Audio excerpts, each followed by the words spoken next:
بسم اللہ الرحمن الرحیم۔ خواتین و حضرات، آپ کو ہمارے چینل پر خوش آمدید۔ اور ہم ہمیشہ کی طرح اشفاق مصاب کو خراج تحسین پیش کریں گے، اور ہمارے آج کے ایپیسوڈ کا جو ٹائٹل ہے وہ ہے بابا کتبہ کے نام سے۔ جو لوگ شمالی علاقہ جات میں جاتے رہتے ہیں وہ بخوبی جانتے ہوں گے کہ وہاں صبح کس قدر خوبصورت ہوتی ہے۔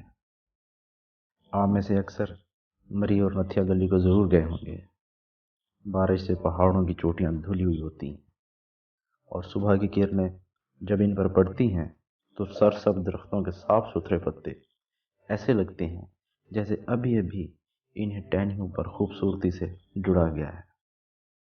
شمالی علاقہ جات میں جانے کا شوق ہمیں کب چڑھا اس کا تو علم نہیں، لیکن اتنا یاد ہے کہ ہم سارے دوست ممتاز مفتی، قدرت اللہ شہاب اور دیگر احباب جب بھی دنیا کے کاموں سے اکتا جاتے ادھر ہی کا رخ کرتے۔ وہاں کے لوگ بڑے معصوم ہیں، پیار کرنے والے اور محبتیں بانٹنے والے۔ ہمیں ان لوگوں نے اس قدر پیار دیا کہ لوٹانا ناممکن ہے۔ جہاں ہمیں پیار بے انتہا تک ملا، وہاں خوبانیاں، سیب یہ بھی مفت میں مل جایا کرتے تھے۔ مجھے شمالی علاقہ جات کی خوبصورت وادیوں اور صبح کی یاد اس بات سے آئی کہ گزشتہ دنوں لاہور میں خوب بارش ہوئی، اور ایک دن جب میں فجر کی نماز پڑھ چکا اور صبح سیر کا ارادہ کرنے ہی لگا تھا کہ بارش کی ننھی ننھی پھوار پھر سے پڑنے لگی۔ میں تھوڑی دیر برآمدے میں کھڑا اس سے لطف اندوز ہوتا رہا، اور میں نے تھوڑی تھوڑی بھیگنے کی کوشش بھی کی، اور بار بار پیچھے مڑ مڑ کر یہ بھی دیکھتا رہا کہ بانو نہ دیکھ لے، کیونکہ اس طرح سے اسے اپنا بھاشن سنانے کا موقع مل جائے گا، اور اس حالت میں کہے گی، فوراً کہے گی کہ آپ کو کیا ہو گیا ہے، اپنی صحت کا تھوڑا خیال رکھا کریں۔ خیر، میں واپس کمرے میں آ گیا، اپنی بلی کمبر کو پیار کرتا رہا۔ پھر مجھے یاد آیا کہ آج محلے میں ایک شادی ہے اور مجھے وہاں ضرور جانا ہے۔ اب تھوڑی تھوڑی صبح روشن ہو رہی تھی، اور وہ مجھے اونچی پرشکوہ چوٹیوں والے نرالے برف پوش چوٹیوں والے پہاڑوں کے علاقے کی صبح کی یاد دلا رہی تھی۔ خواتین و حضرات، جب میں شادی میں گیا تو موڈ بڑا اچھا تھا، اور میں بھی دوسرے لوگوں کی طرح تیاری شیاری کر کے گیا تھا۔ شادی کی اس تقریب میں کئی مانگنے والے اور جگتے لگا کر پیسے لانے والے بھی آئے ہوئے تھے، جنہیں ہم عام زبان میں بھنڈ کہتے ہیں۔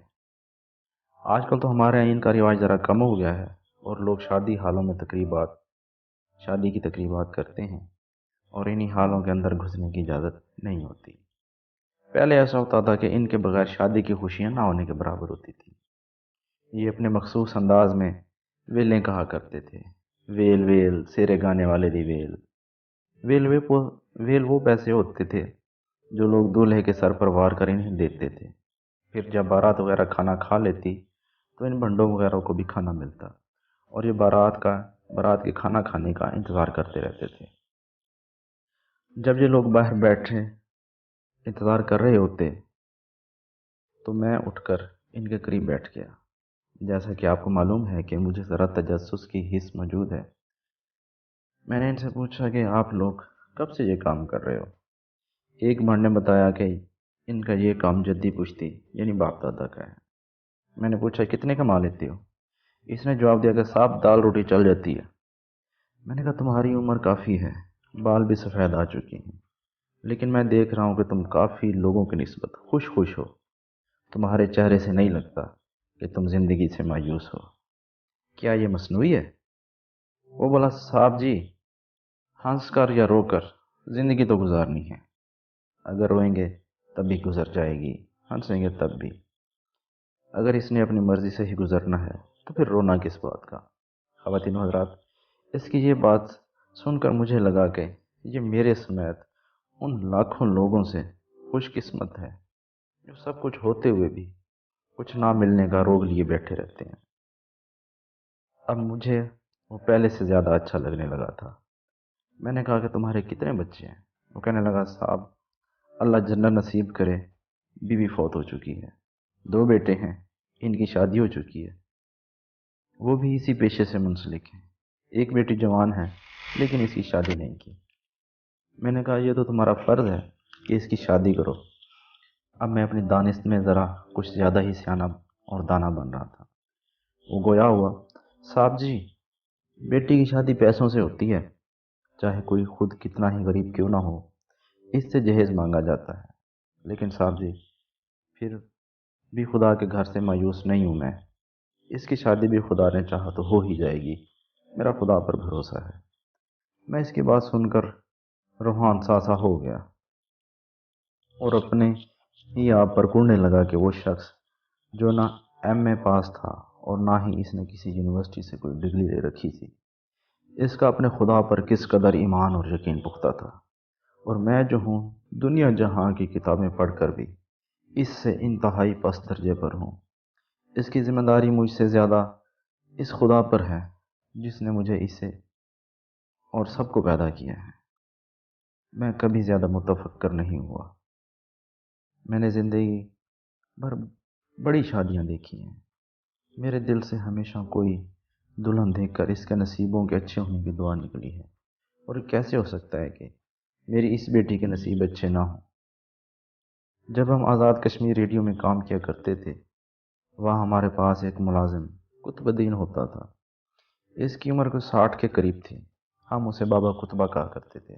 وہ بڑا اچھا بابا تھا، ہمارا بڑا خیال رکھتا تھا، ہمارے لیے پانی گرم کرتا اور چائے پانی کا بڑا خیال رکھتا تھا۔ کھلے آستینوں کا کرتا پہنتا تھا جو شاید اس کے پاس واحد تھا، یا پھر کوئی شاید دوسرا بھی ہوگا۔ وہ اپنی موج میں مست رہتا، بات بہت کم کیا کرتا تھا، لیکن جب کرتا تھا تو ہم سب کی بولتی بند ہو جاتی تھی۔ اس نے کبھی ہم سے رقم وغیرہ کا تقاضا نہیں کیا۔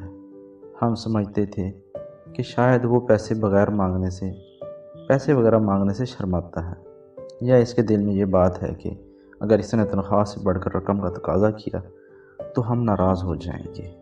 اس لیے ہم جب کبھی لاہور آتے یا مارکیٹ جاتے تو اس کے لیے بھی کوئی نہ کوئی چیز لے لیتے، اور یہ ذہن میں ہوتا کہ وہ خوش ہو جائے گا اور ہماری خدمت کا بار محسوس نہیں کرے گا۔ ایک عید پر جب ہم واپس آنے لگے تو ہم نے سوچا بابے قطبے کو اپنی روانگی بارے بتا دیتے ہیں اور اسے دفتر کی چابیاں وغیرہ بھی دے دیتے ہیں۔ گو کچھ ضروری سٹاف نے تو وہاں رہنا ہی تھا، لیکن زیادہ لوگ واپس جا رہے تھے۔ ابھی ہم یہ سوچ رہے تھے کہ اسے کیا کیا ہدایت دینی ہے تو بابا قطبہ دوڑتا ہوا وہاں آ گیا۔ اس کا سانس پھولا ہوا تھا اور اس نے کہا، مجھے ڈر تھا کہیں آپ چلے ہی نہ گئے ہوں۔ اس کے ہاتھ میں ایک شاپر تھا۔ اس نے وہ ہماری طرف بڑھایا اور کہنے لگا، صاحب جی ناراض نہ ہونا، یہ تھوڑی سی چیزیں ہیں، یہ آپ میری طرف سے ساتھ لے جائیے گا، اور آپ لوگوں کے بچوں کے لیے ہیں۔ ہم نے حیران ہو کر پوچھا، بابا یہ ساری چیزیں تو کہاں سے لایا؟ وہ کہنے لگا، میں سال بھر اپنی تنخواہ سے تھوڑا تھوڑا بچاتا رہا، اس سے کچھ پیسے بن گئے تو سب کے لیے کچھ نہ کچھ لے آیا۔ آپ ساتھ لے جائیں گے تو مجھے بڑی خوشی ہوگی۔ آپ لوگ یقین کریں، ہمیں وہ عام سا کام کرنے والا بابا قطبہ ہم سب سے بڑا لگا۔ دل کے حوالے سے، جذبات اور محبت کے حوالے سے اسے شاید خدا نے ہم سب سے بڑے دل اور مرتبے سے نوازا تھا، اور وہ لطیف قلبی میں 7ویں آسمان پر تھا۔ عید چھوٹی ہو یا بڑی، ہم سب اسے اپنے ملنے ملانے والوں کی حد تک ہی محدود رکھتے تھے۔ خاص کر بڑی عید پر تو گوشت سے سال بھر کے لیے ٹھنڈی مشینیں فریج بھر لی جاتی ہیں، اور یہ رواج بڑا عام ہے کہ گوشت انہی کے گھر بھیجنا ہے جہاں سے آیا ہے۔ حالانکہ حکم یہ ہے کہ قربانی کے گوشت کے باقاعدہ حصے کیے جائیں، ایک حصہ رشتہ داروں اور احباب، دوسرا غربا مساکین، اور ایک مقدار اپنے لیے رکھی جائے۔ لیکن اس طرح نہیں ہوتا۔ ہمارے گھروں میں عورتیں کہتی ہیں، اسی انہوں نے گوشت کیوں دئیے، انہوں کہڑا سانو بھیجیا ہے۔